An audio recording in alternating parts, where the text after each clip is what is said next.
Hi, welcome back.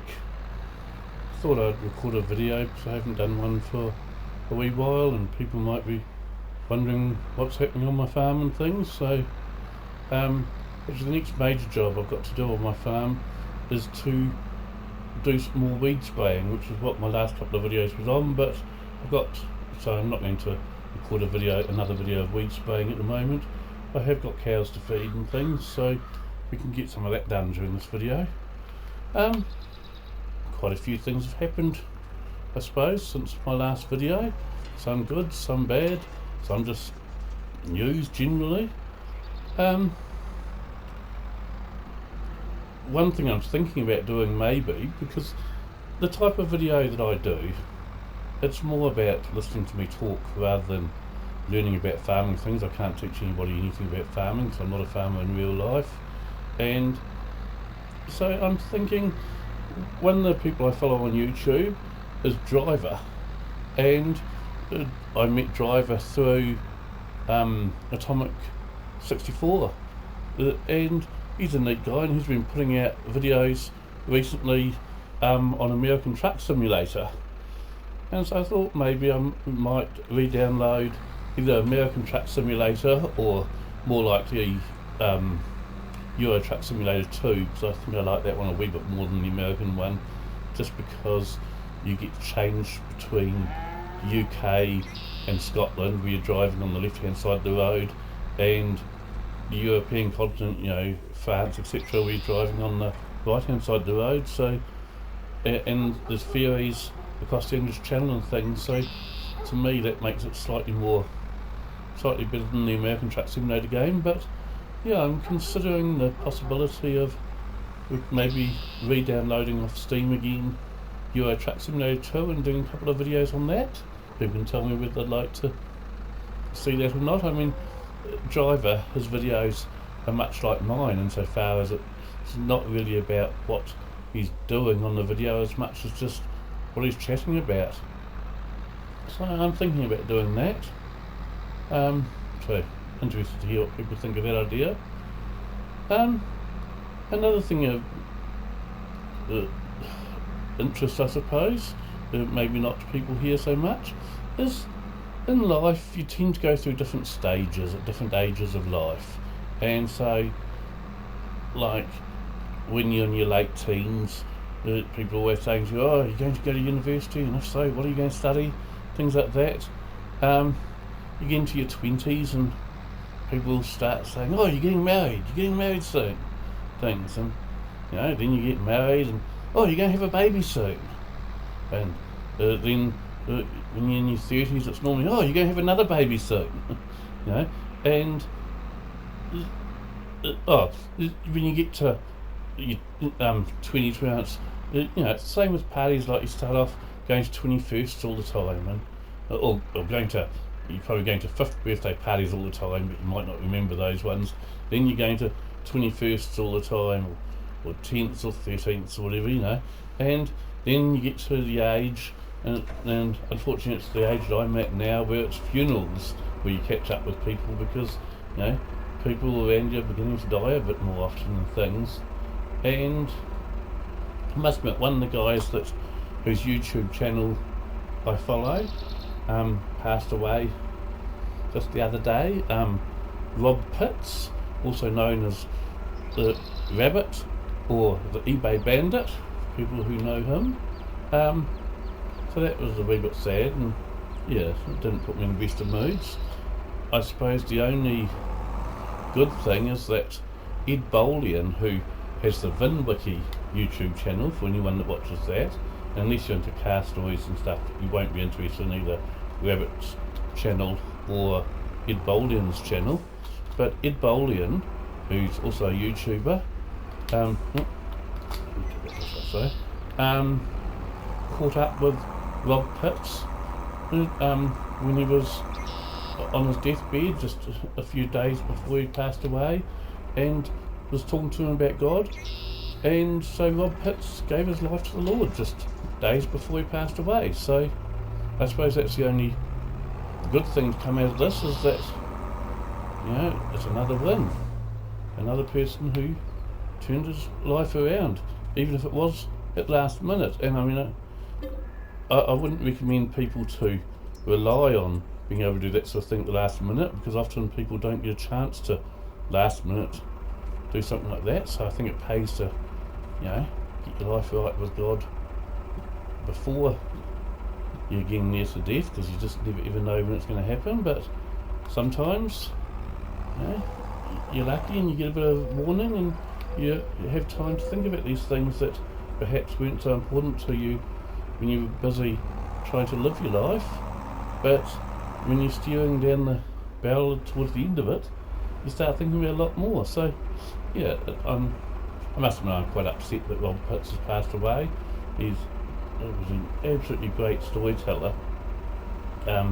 One of his favourite stories, or one of my favourite stories of his, was about when he applied for a personalised number plate, because Robb Pitts was banned from ever joining eBay again. He got kicked off eBay and was told he wasn't ever allowed to go back on it. He was banned for life. And so he was looking for a personalised number plate for one of his mini cars, and someone suggested to him the number plate banned for life, BND, then the number 4, and then life. So Robb Pitts decided that one was perfect for him, so he applied through the DMV, or whatever it's called in America, I think it's the DMV, for this personalised number plate, BND for life, banned for life. And they got hold of him and said, look, we're not sure if this is the kind of number plate we could really approve, talking about being banned for life. So Robb Pitts said, oh no, when I was in high school I was in the band, absolutely loved being in band, so for me band is for life, so it's banned for life. So they actually ended up giving him this number plate, even though that's not really the real reason he wanted it at all. It was to celebrate the fact that he'd been banned from eBay for life. And that was a really, really good story, but trust me, I can't do it justice. I mean, Robb Pitts was a natural storyteller, and he tells the story way, way better than I ever could. So that was one of the things I wanted to talk to you about. My wife and I, this Sunday just been, we actually played hooky, and we didn't go to church. The speaker at church this Sunday just been wasn't one of the ones that we listen to that often. It was a guest speaker, not the normal one, and they're okay, but they're learning, and they're certainly getting better. But so my wife and I decided to play hooky from church this week. Instead, we went to a car museum that's just opened up, not very far from me, to have a look. And my wife enjoys that sort of thing as well. And this car museum, I've got to say, it was actually really, really good. Most of the cars in the museum, there's probably about 50 cars there. Most of them could be described as American muscle cars. There were some 59 Caddies. There was a what's the Chevy with the big wings that are horizontal instead of vertical? I think it's a Chevy. Ooh, it's about a 58 or 59 as well. I'm just trying to remember what model. Chevy Impala, is it? Is it the 58, 59 Impala that had the big horizontal wings that kind of dipped down in the centre, and the teardrop shaped tail lights? I think it was an Impala, that one. So there was a couple of those there. There was a 63 split window Corvette with fuel injected engine. There was even a Hummer. A few, but it was mostly American muscle cars. There were a few Australian muscle cars, and in fact, one thing that's extremely rare, they had 2 of the New Zealand Brock SS Commodores. Now, if any of you are Australian will know who Peter Brock is, you'll know what an SS Commodore is. So Peter Brock was a driver who famously raced for Holden. Holden is the GM and New Zealand version of GM. Okay, so in New Zealand and Australia, you don't get Chevrolet, you get Holden instead. So Holden is the name for the GM product. Yeah? And so the Holden Commodore SS was a 4-door car that was very potent, very quick, in the racing form at least. Some of them had V8s, some of them came with 4-cylinder or 6-cylinder engines, but certainly the most fun ones all had V8s. And so Peter Brock designed these SS ones, and he was an Australian, and so most of his SS Commodores were Australian. And why aren't I hitting the trigger there? I must be too close to it. Let's try backing away a bit. There we go, now I've got the trigger. Sorry about that. Anyway, there was one model of SS Commodore, VH one, so that would have been early 80s, I don't know, 81, 82, somewhere around there, might have even been 83, definitely very early 80s, that was designed especially for New Zealand and only available in New Zealand. Even though it was sort of designed by this Australian, Peter Brock. And there were only 30 of them ever made, and the reason for that number being made was in order to meet homologation for racing purposes, for the class I wanted to race them in. So yeah, there were only 30 of them ever made. There were 29 white ones and one black one. And anyway, this museum that we went to had 2 of the white ones there. I thought, there were only 30 ever made, and this museum has 2. You know, to me that's pretty impressive. Now if you're wondering why I'm not shutting these gates with the cows in the paddocks, well, I can't hardly see the cows, they're right down the far end of the paddock at the moment. I'm leaving one of my kids at the gate just to stop the cows from getting out while I go back and forwards to get the TMR. So that's why I can leave the gate open between loads. But I will shut the gate when I've done the last load, sort of thing. So yeah, I went to this museum, and that was quite interesting to see all these cars. And the name of the museum, for anyone that's in New Zealand and down in the Wellington area, so this museum's in Upper Hutt, and it's called Cars Inc. Very, very expensive. We paid $22 each to get in, and then we had lunch there, and lunch cost us $67 for the 2 of us. Admittedly, we did have a beer with lunch, which we wouldn't normally, but we did that day because sort of we were out on a date with no kids, and my wife and I don't often get a chance to have no kids around, so you got to, you know, enjoy these moments with no kids when you have them. So, but yeah, so the day cost us over $100 just for lunch and entry into this museum. So, in my opinion, it was well worth it as a once-er. It's not the kind of thing I'd want to go back and do all the time at that price, but well worth it as a doing it once type thing. And yeah, this museum is really good if any of you are in New Zealand and anywhere near at any stage. Well worth it in my opinion. Yeah. I was also going to talk to you today about my latest... Oh, come on. So, my latest Lego idea. Now, this idea is one that I got from a YouTube channel from a guy called Drag Brick. He's in America, and I'm going to pop out of this game in a second and show you some photos of this Drag Brick. But what he does is, he does these drag racing cars made out of Lego, and he's done the real 70s style building techniques. He's used 70s style building techniques to make them, and I just think they're really, really awesome. So these drag cars, he's got them so that they've got a pull back motor in them, so you pull them back and let them go. But when you let them go, they actually pull wheel stands, and of course, when they've got the front end up in the air, they lose control to a large degree. So sometimes they stay straight, like they're meant to on a drag strip. Other times they fail to finish because they just don't hold a straight line.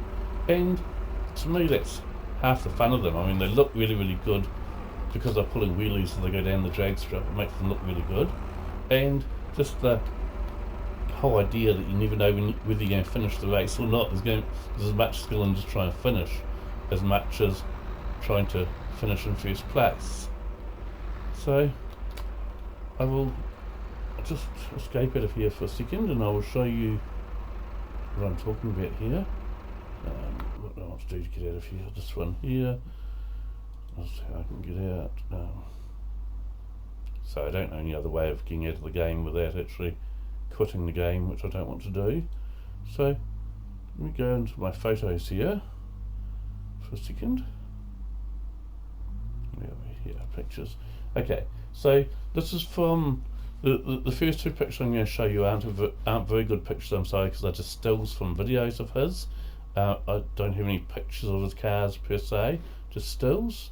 So, as I said, this guy's name is, his YouTube name, channel name is Dragbook.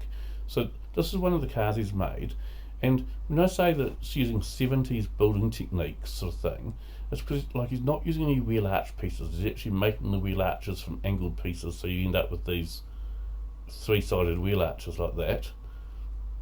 And just the whole way he's done it, is not overly detailed. It's got enough detail to make it recognisable, but he hasn't sort of gone to the level of detail that you can do nowadays with Lego, with a lot of the pieces that are available and things. And I just quite like this. And if I go to the next picture, so this is what they look like when they're going. Now how he's done them is he's got these big drag bars hanging out the back, and they're hanging out the back so much that the rear axle here is about the centre of the weight distribution, so they weigh almost as much on the back here as they do at the front here, hence why they're pulling wheel stands as they take off. Now I really like this idea. I want to try and do mine slightly differently. So my idea is, because they've got quite a big rear overhang compared to the front overhang, and like the whole front of it's all, or I imagine it is all very, very hollow in order to save weight, to try and lessen the weight forward to the front wheel. Certainly when I try building one, I'm actually going to build about 4, because you can't just have one drag car, you need to have other drag cars to race against sort of thing.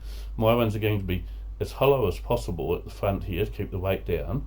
Then I'm planning on stuffing the back here, in this area here, stuffing it full of lead weight or something, so that then I don't need these huge bars hanging at the back. I'll still have drag bars, but I'll just have more normal sized ones sort of coming out to, where you'd expect them to come out to and reel about here.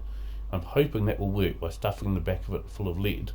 So I don't know whether it's going to work or not. I've ordered the parts to try and build some of these and see if I can get them to work.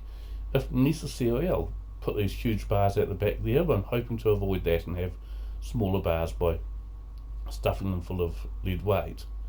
And the reason that I'm planning on doing the 70s style is I was born in 1970, so it makes me reasonably old now. And when I was a young kid, now I'm child number 4 out of 5, so my parents never had a lot of money, and a lot of the things I got when I was a child was hand-me-downs. I never had a brand new bicycle. They're all hand-me-downs from older siblings and things. And don't get me wrong, I'm not complaining. I had a great childhood, a great upbringing, no complaints there whatsoever.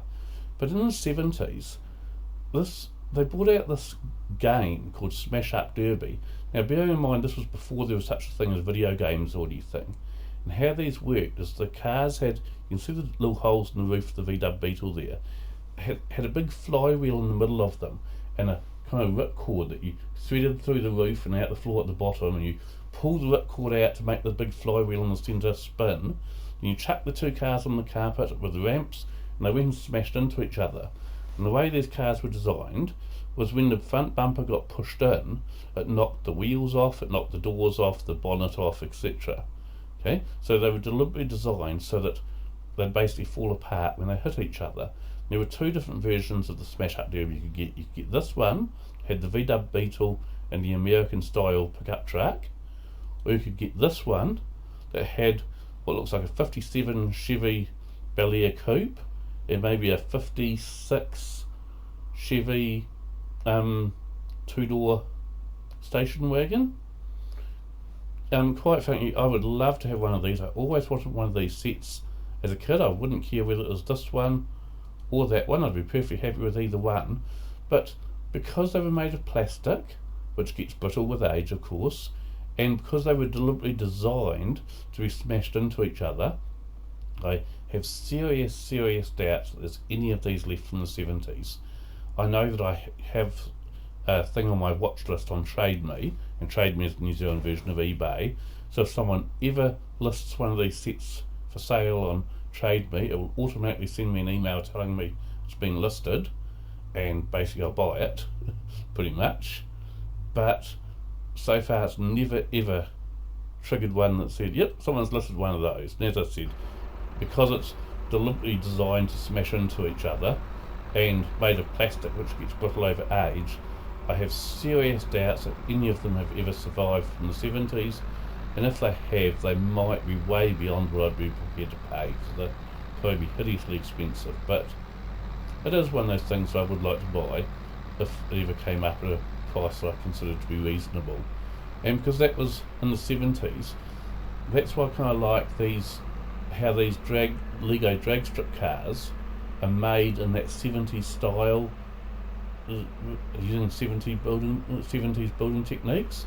And so although mine are not going to be an exact copy of his cars, I'm just sort of taking the idea of it. I'm not trying to copy them exactly or anything like that. I will be keeping to that real 70s building technique style, which I already use quite often anyway with things I build. I do build a lot of modern Lego things using modern pieces, but all of my vintage car sets that I've shown you in previous videos are all built using a 70s style, and that's what I want to use for my drag strip cars. So I don't know yet whether they will work or not until I try them. I just don't know, but I'm going to give that a go. And as I said, I've ordered parts to try and build some of these, and we'll see how they go. I've got the pullback motors I need, the Lego pullback motors, and I've got, I think, most of the bricks to build the body shells. Most, maybe not quite all. I might have to order a few more, I'm not sure yet. So a lot of that I won't know what I need until I actually start building them. What I don't have yet is the lead weights to go in the back. I'm not quite sure. I'm thinking maybe going to a sporting shop and getting the lead weights that you use for fishing that you stick on your rods. I don't know whether they could be melted down to get it, to shape them into the shape I want or not. Maybe also getting some of those weights that get put on car wheels to balance the wheels might be another way to go. So I'm going to have to experiment and play around a wee bit to work out what way is going to work best if I can get it to work. But that's my idea, and I will keep you all informed on how that's, whether they work or not. If they do work, I might even post a video on it, although I would have to get permission from Dragbook first, since most of his videos are on these Lego drag racing cars that he's designed, and as I said, the whole idea has come from him, and my cars will be loosely based on his ones. They won't be the same, but they will be loosely based on that. In fact, they'll probably be reasonably heavily influenced by the design of his. I'm planning on going with the same three-sided angled wheel arches rather than using rounded wheel arch pieces and things like that. So they will be probably reasonably heavily influenced by his Lego ones that he designed. But I know that I've mentioned to him before about really liking his drag cars and wanting to do them, and he certainly hasn't said, "Oh no, I don't want you to do that." He's sort of said, "Oh, if you build them, I'd love to see yours to see what they're like." And he even said to me something along the lines of, "It would be good to drag race against each other," although I don't see that as very likely given that he's in the States and I'm in New Zealand, but you never know. So I don't imagine, if mine do work, I don't imagine I would have any trouble getting his permission to put out one video of them to show you how they work, but I will ask first because it is his idea and I don't want to steal his idea and things without his permission. But yes, I don't imagine I'd have any trouble getting that.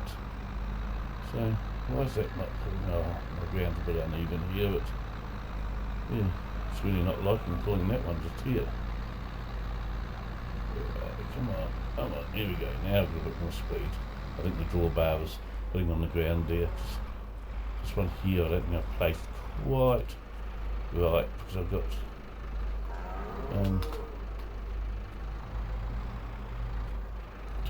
come on. Yeah, this is going to be annoying. Oh, I'm too close. I just need to figure a way to hit the triggers. Oh, now I'm not too far away. Okay, well, I'll let you go with this, and I will fill up this food trough, and I will see you all later on. Okay, thanks. Bye.